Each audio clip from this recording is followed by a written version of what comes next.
पंजाब में जो जमींदार हैं वो समझते हैं कि गैर जमींदार बड़ा जलील है, छोटा है, अदना है, कमी कारी कहते हैं उसको। और बज़ाहिर नेक लोग भी इसी तरह करते हैं।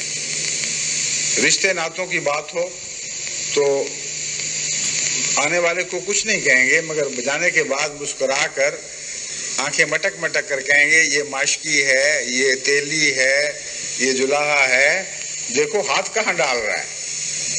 हम चौधरी और ये आया हमारे पास लड़की लेने। ये सब जहालत की बातें हैं।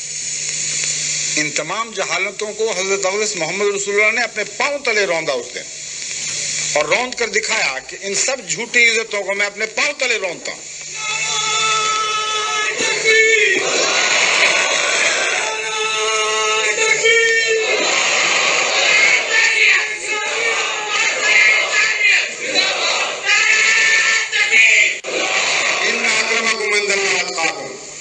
हाँ, नेकियां देखो, आला अखलाक देखो, इसमें इससे इनकार नहीं है कि बाज दफा बाज कौमों को देर तक जलील रखा जाए तो उनमें बाज दफा बद आदतें राह पा जाती हैं।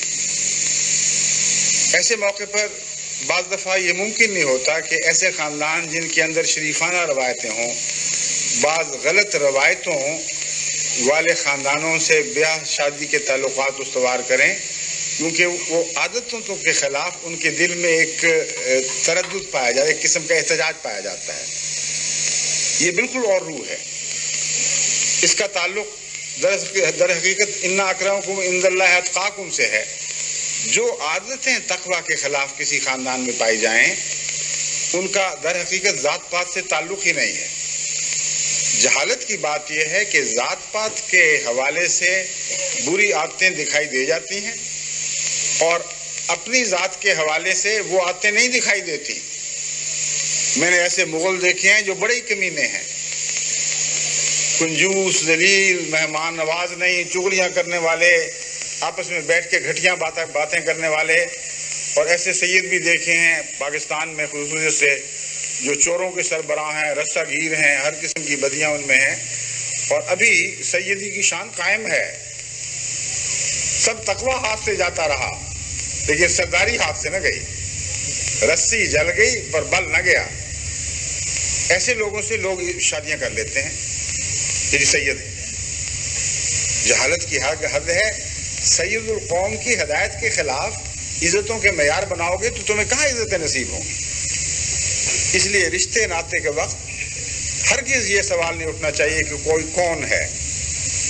अगर कोई साहिब फहम और हिकमत है, अगर वो उसकी ज़ात जुल्हा भी है, तो तुम्हारा ये एतराज़ उठ गया कि जुल्हाओं में शादी इसलिए नहीं करनी कि वो बेवकूफ़ हैं। बहुत से जुल्हा ऐसे हैं जिनको खुदा ने इल्म व फरासत से मुज़य्यन फरमाया है। वो हिकमत में बहुत सी आला कौमों से बहुत आगे निकल चुके हैं, और जमात अहमदिया में भी इसकी मिसालें मिलती हैं। बहुत से बज़ाहिर कमीन लोग ऐसे हैं जिन्होंने तकवा में इतनी तरक्की की कि हज़रत अब्दुस मसीह मऊद अलैहिस्सलाम के अजीम सहाबा में उनका शुमार हुआ। बस तकवा को हमेशा पेश नज़र रखो और इज़्ज़तों के झूठे मेयार को उड़ा दो और फना कर दो। मेरे सामने एक मौजूद राजपूत बैठे हुए हैं, और मुझे पता है कि राजपूतों में यह बात अभी तक बड़ी शिद्दत से चल रही है। कई रिश्ते मैं तजवीज़ करता हूँ, और जब राजपूत हो तो उसके चेहरे पर अजीब किस्म की एक मुस्कुराहट आती है कि हुजूर आपको इल्म है ना कि हम राजपूत हैं। मेरा दिल चाहता है कहूँ नहीं, मुझे इल्म नहीं था, मैं समझता था आप मुसलमान हैं, रसूलुल्लाह के गुलाम हैं। क्या पता था कि आप राजों के गुलाम हैं। तो ये सारी जहालत की बातें हैं। इन्हें रफ्ता रफ्ता अक्ल व हिकमत के साथ अपनी तहजीबी ताल्लुकात से फना कर देना हो, नाबूद कर देना होगा। अच्छे और शरीफ लोग देखें, नेक मिजाज लोग देखें। इससे आपकी बच्चियों को अमन नसीब होगा, आपकी बच्चियों की इज्जत और वक़ार कायम होंगे। मुझे जर्मनी से ख़त आया कि फलां लोग बड़े अच्छे हमें लगते थे, बहुत ही प्यारा मिजाज था। जब मैंने पता किया कि नेक हैं तो पता लगा बहुत ही नेक ख़ानदान है।